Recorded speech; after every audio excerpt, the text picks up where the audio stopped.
Hey, what's going on everyone? It's Justin here, and today I've got what you could call a better late than never Nexus5x review.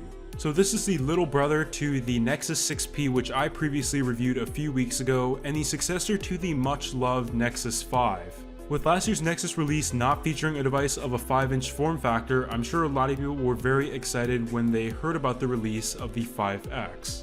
It is made by LG, comes in 3 different colors including white, black, and mint, and it comes in a 16 or 32 gigabyte storage configuration starting at $379 in the US, and that's about $120 less than the Nexus 6p in the standard 32 gigabyte storage configuration.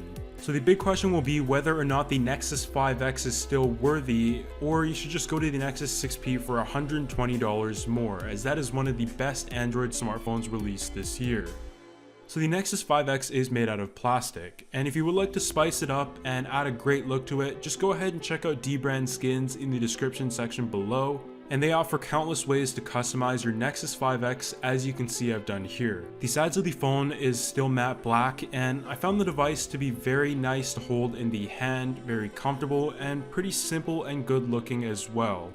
On the bottom you will find a USB-C port and 3.5mm headphone jack, and the device itself measures in at 7.9mm thick and 136 grams in weight, which is really light. You've also got a fingerprint sensor located on the back, which I don't think looks very good, but it is definitely functional and works very well. When it comes to the display, it may be a complaint for some that this does not have a QHD display, but I think it is totally expected that this one doesn't and the 6p does. You've got a display that measures in at 5.2 inches with a resolution of 1920 by 1080, bringing you a PPI of 423.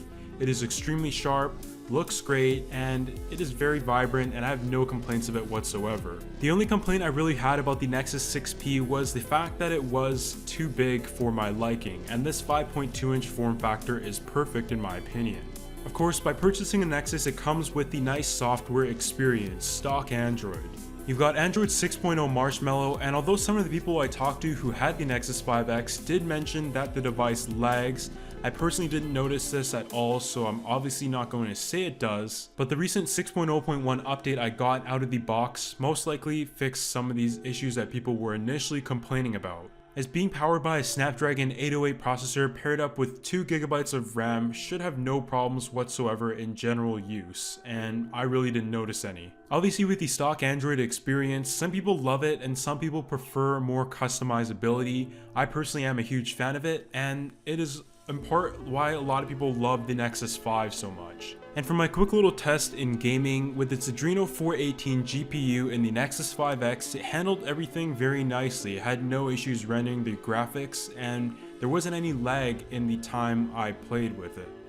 So now onto the camera, and I once again draw a comparison to the Nexus 5. As much as that was a great phone, one of the things that it really failed in was the camera. And historically, Nexuses haven't been very strong in this category, making it one of the few things that are most complained about. In the Nexus 6p, however, we saw a great camera, and on the Nexus 5X you've got a 12 megapixel rear-facing camera with the ability to record 4K video and a 5 megapixel front-facing camera. When looking at the photos, it didn't really blow me away, but it wasn't bad at all. The camera was able to capture some nice sharpness, the colors were pretty good for the most part, and it was definitely a huge improvement from what you would call the previous generation. The only thing I noticed is that it was slightly slower taking photos than the Nexus 6p. The front-facing camera, however, was not very impressive.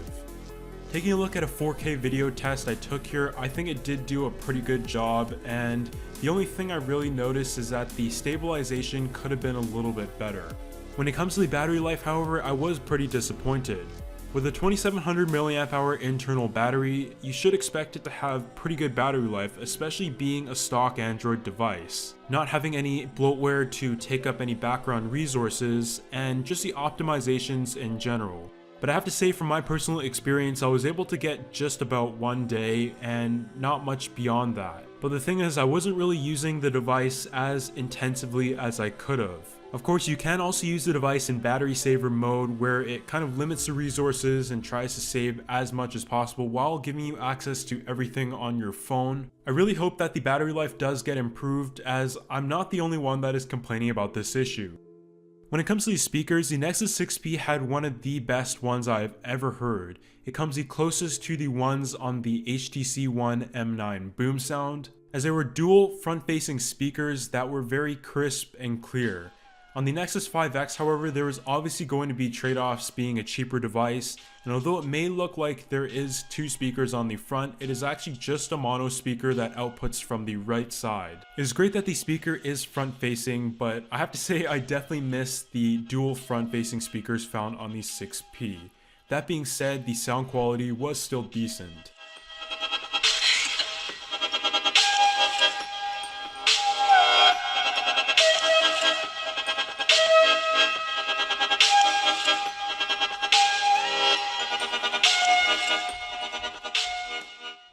But that pretty much wraps it up for my quick review of the Google Nexus 5X made by LG. And although I did choose to review the Nexus 6P first, and I enjoyed that device so much, unlike quite a lot of other people I know have said, I'm actually a pretty big fan of the Nexus 5X, and I plan to keep mine. It's a simple looking device, it runs stock Android, and it is a form factor that I prefer. And what it would really come down to is how much you're willing to spend, as for $379 you're getting a 16GB Nexus 5X, while for $499 you'll be getting a 32GB Nexus 6P. If you're insisting on a Nexus device and have the extra money, I would still steer you towards the Nexus 6P. But if you've already fallen in love with the 5-inch form factor, if you're a Nexus 5 owner for example, the Nexus 5X doesn't disappoint in my opinion. And other than that, if you enjoyed this review, be sure to hit that like button as it helps the channel a bunch, and I'll see you all in the next video.